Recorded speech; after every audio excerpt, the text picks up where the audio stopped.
महाभारत के युद्ध में जब युद्ध समाप्त हो गया तो इसमें कृतवर्मा, कृपाचार्य और अश्वत्थामा ये 3 लोग बच गए।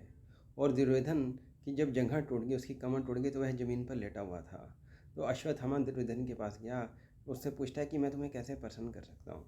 तो दुर्योधन ने कहा कि अगर तुम पांचों पांडवों का वध कर दो तो तुम जो है मुझे प्रसन्न कर सकते हो। तो अश्वत्थामा, कृपाचार्य और कृतवर्मा पांडवों के शिविर के में जाते हैं। और उसी रात भगवान तो अंतर्यामी हैं, भगवान ने पांचों पांडवों को कहा कि आज की रात तुम्हारा यहाँ पर सोना ठीक नहीं है, आज हम कहीं और चलते हैं। लेकिन द्रौपदी के पुत्रों ने मना कर दिया, हम तो बहुत थके हैं, हम तो अपने मामा धृष्टद्युम्न के साथ सोएंगे। अश्वत्थामा कृपाचार्य और कृतवर्मा को बाहर खड़ा कर देता है और कहता है कि अगर कोई भी शिविर के बाहर अगर कोई बच करके आता है तो तुम उसको तलवार से मार देना। सर्वप्रथम जो है अश्वत्थामा जो है पांडवों की एक अक्षौहिणी सेना का वध करता है। और जब अपने पिता के हथियार धृष्टद्युम्न को सोए हुए देखता है तो सोचता है कि अगर मैं इसको अस्त्र से मारूंगा तो इसकी सदगति प्राप्त हो गई। तो इसलिए वो जो उसको सिर से पकड़ करके ज़मीन पे पटक पटक के मार देता है। और बाद में जो है पांचों जो द्रौपदी के पुत्र थे उनके सिर काट देता है।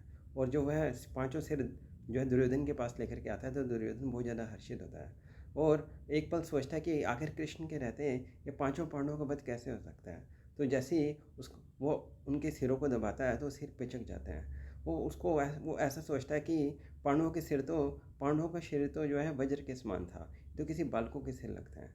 तो वह अश्वत्थामा से पूछता है कि मुझे सच सच बताओ ये सिर किसके हैं। तो वह ये कहता है कि तो द्रौपदी के पुत्रों के सिर है।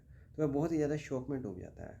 हमारे आचार्यों के अनुसार दुर्योधन को ऐसा वरदान था कि ऐसा पल जब वह बहुत ज़्यादा हर्षित होगा और साथ में शोक में डूब जाएगा तो वही पल जो है उसकी मृत्यु का कारण बनेगा।